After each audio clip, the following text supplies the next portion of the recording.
Hey guys, Sam Kemper here. Today I'm going to show you how to design a workout program that actually fits for your life, not a random split you copied off the internet. This is the exact plan that I use for myself and my clients. So by the end, you'll know how to design your own workouts, whether you work out 2, 3, or 4 times a week.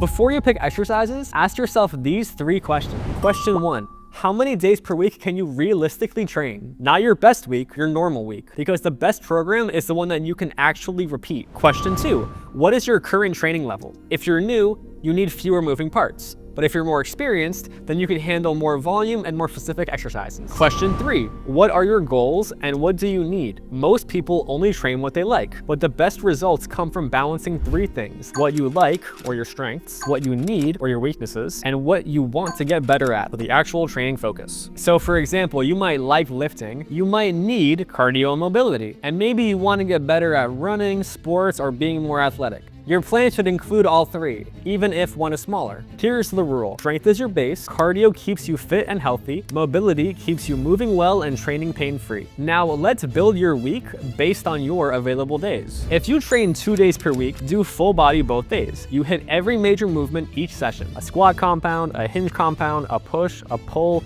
and core. Finish with a bit of cardio. 8 to 12 minutes is plenty. So in this example, day 1 and day 2 are both full body with a little bit of cardio. If you train 3 days per week, the 2 best options are option A is upper, lower, upper, and then the following week you switch it so it's lower, upper, lower. Option B for 3 times a week is a different emphasis each time. So it can be a squat day, a hinge day, and an upper day. Either way, keep a little cardio in each session or add 1 separate cardio day if you prefer. If you train 4 days per week, now you can split it more: upper, lower, or a push, pull, legs, cardio. The key is you train each muscle or movement about twice per week with proper recovery between each session.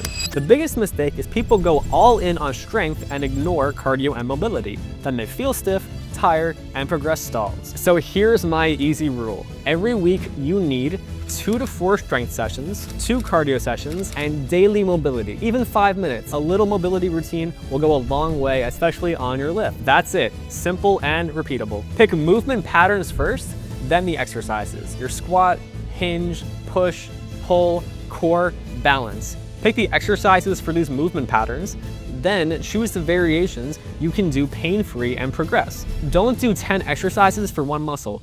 Do 3 to 6 quality movements and progress those. To make a program work long-term, you need progression. Here's the simplest method. When you can hit the top of your rep range with good form, add a little weight next time. Small jumps week to week. That's how you get stronger. I can build your exact weekly plan based on your goals, availability, and training experience. DM the word train in the comments below. Let me know how many days of the week you can train and what your main goal is. I'll point you in the right direction. If you want, I can build your exact workout plan based on your training goals, your schedule, and your experience. If this helped, save it, share it with a buddy, and I'll see you in the next one.